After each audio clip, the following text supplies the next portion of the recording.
Today, we feature Mrs. Sudha Murty, an inspiring author and philanthropist, addressing a young audience at the Jamnabai Narsi campus in 2017. She shares personal stories and insights on the importance of discipline, hard work, and the value of education. Mrs. Murty emphasizes the power of choices in youth and debunks myths about generational differences. Join us for a session full of wisdom and guidance for students and educators alike.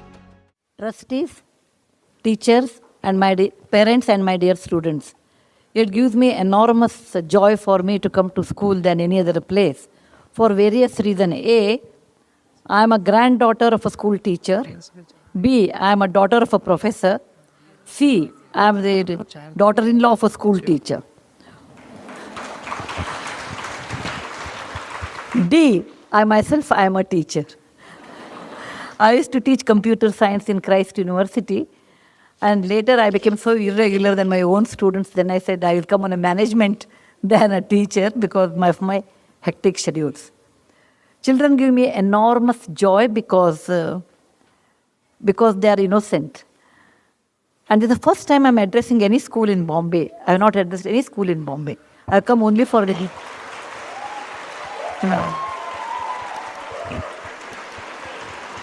I have only come to Bombay for meetings, never to a school.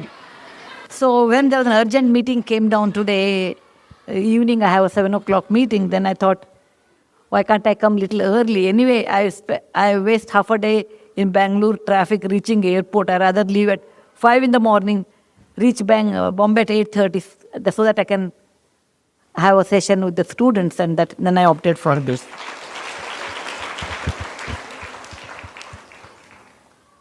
I'll tell you a small story. I am a grandmother of 2 grandkids. Like today's how grandkids are there, they are like that, normal. Okay, that means more talking and less listening.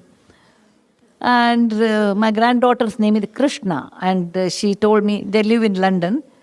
One day I told her to eat banana fruit. You know, we India consider it's a good fruit.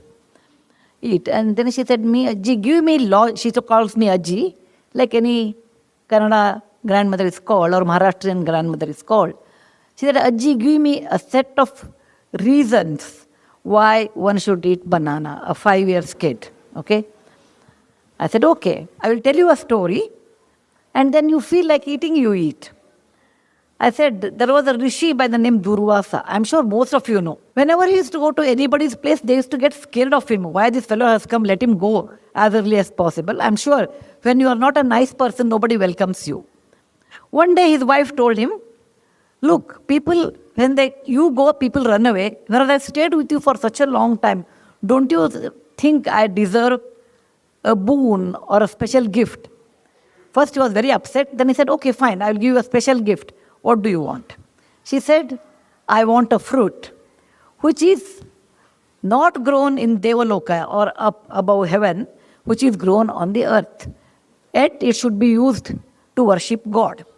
B, it should flower once a year and it should not have any seeds. C, all parts of that tree should be used in cooking. D, it should give fruits only once in a year, and the fruits should be not messy kind, like not like a mango or apple.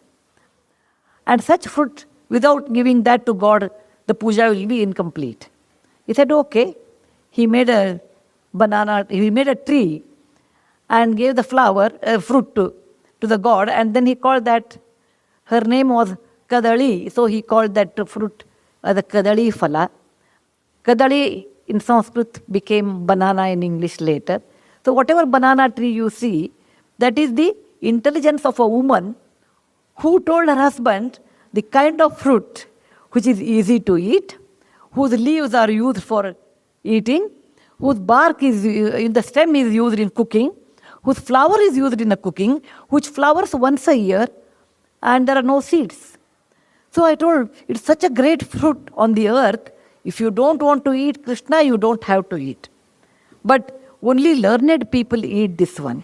What I'm telling you is, though every generation, it's really wrong to tell that our generation has a lot more stress. That is totally wrong. Parents, Please remove it from your head in case you have such things. I was in Egypt about 15 years back. Then I took on Egyptology, that is a person who knows how to read hieroglyphy, who knows more about Egyptian history, and went to one place which is 7,000 years old, and there I saw the pyramid. Inside the pyramid there was hieroglyphy, so I asked that fellow, what it is written here, you tell me. This fellow told me, the builder of Egypt pyramid have written about next generation. Next generation doesn't respect time, doesn't respect money, doesn't respect elders. They have less common sense, they are less hardworking. I really do not know how they will survive. Suddenly I felt like, my parents talking to me like that. Every generation feels next generation is less than ours. We are very hardworking, we talk. No, that is really not true. Every generation has their own plus and minus, some totally same. Any mathematics teacher or any students who love mathematics will appreciate this. What is 1 by 2? Half. 1 by 2 is 2 by 4. It is also equal to 3 by 6. It's also equal to 4 by 8. It's also equal to 16 by 32. The moment I say 1 by 2 and 16 by 32, 16 is a huge number, 1 is small, but the ratio remains the same. And that is the way every generation has their own plus, minus, their own strengths. I have seen my great-grandmother, my grandmother, my mother and me, and my daughter, 7 generations I have seen. They were always worried about disease because if there was no antibiotic in those days. If the child gets fever, the mother would have been panicked. Today you go to a pediatrician. In those days it was not there. Next generation I have seen there was no connectivity. Coming to Bombay is once in lifetime, particularly from people from Karnataka. Every generation undergoes a different stress, but they do undergo stress. Now coming to this topic, they told me that you have to address parents. I said I wanted to address students actually, but if parents are interested, I can. But students may get bored. I want to tell something to students and then I'll address parents. Students, you should understand one thing. When you are in school, somebody looks after you. Your teacher, your parents look after you. They will tell you some good words and you really get bored. When they start sermon, your mind goes away somewhere. Because I was also a student once upon a time. Too many things that someone tells you, then you won't like it, actually. You won't like it. And too many things we should not tell also. If we want to tell parents, you should always tell in the form of a story. Never tell directly. You should be hardworking. As a child, you may not like it. But please remember, people who care for you only will tell. Third person will not tell. Please don't underestimate your parents and your teachers. It's your duty to understand what they are telling, for what reason they are telling. And you have to actually accept it. And later it will pay its price later part of your life. What you don't learn now will never be learned later. It is always false ideas. When I grow big, I will do. I don't know how many of you have read my book, The Story of Portado. Portado is a real life story. Portado was my classmate. He was reasonably bright, maybe very bright, I suppose. Never came to school, never came to college. I was in engineering college. He used to stay, he was from Goa. He used to come, he was in the hostel and he never used to come to college. Our college was 7 to 11, he will come around 10 o'clock or 9 o'clock, earliest mean 9 o'clock. And he will sit here, sit there, attend 2 classes. After that, afternoon he will come for the lab, etc. End of the year, 1 month he will get up early and he will study. And there is a method in college. You take question papers, April and October. Whatever comes in October will never come in April. Okay? I'm sure in the school also you have. Midterm will never come to final. Okay? So eliminate these question answers and then make a approximate question paper and study that, and he used to get a first class. He did all 4 years like this. Once I asked Portado, why you are such a bright person? You don't come to class. If you come regularly, you can get distinction. You can get a rank. He said, Sudha, you do not know. In life, it is not the education. It is the connection it really works. And we have to build a lot of connections. When you are young, it helps you. I came from a middle-class family. My father was a doctor, a gynecologist. I never understood this connection, all those things. Then he said, my father was in military. We were in Calcutta. There was a club, which we have never seen in our real life. So we thought maybe he's a big man. Years passed. In 1972, I finished my engineering, so was Portado, and I didn't meet him for a long time.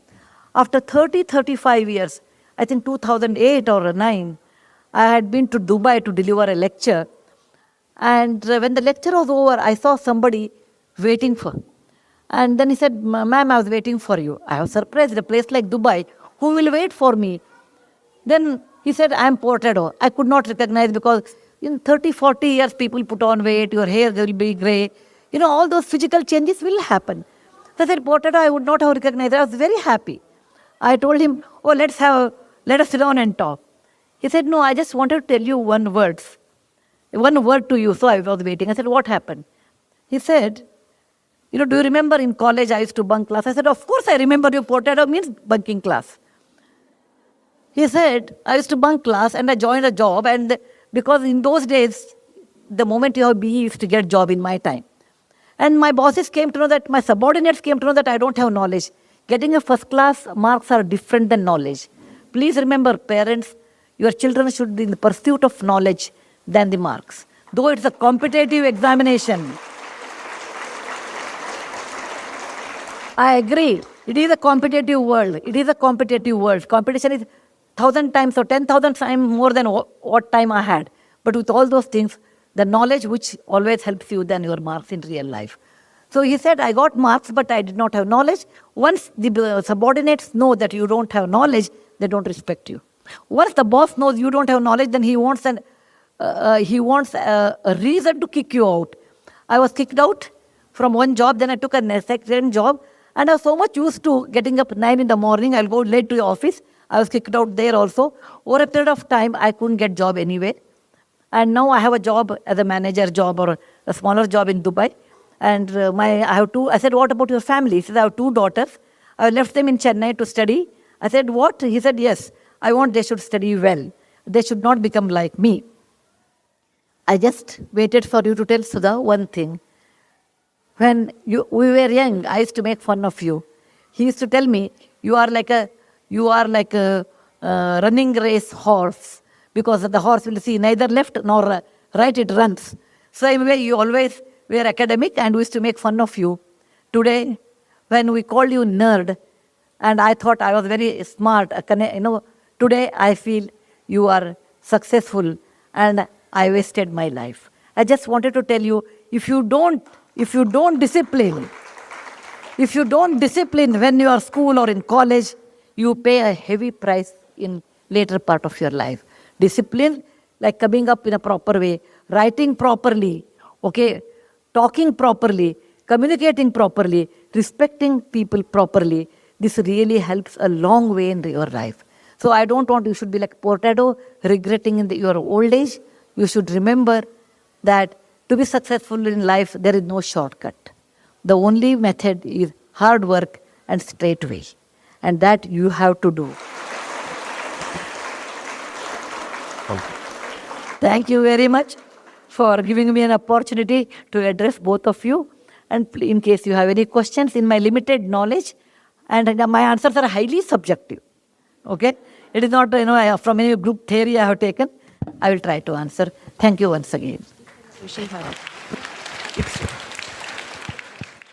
Visit our site, EnglishSpeechChannel.com, for exclusive access to video transcripts, offline audio, English lessons, and private classes. Don't forget to explore our free and new ebooks. Also, subscribe to our weekly newsletter for the latest updates. Links in the description below.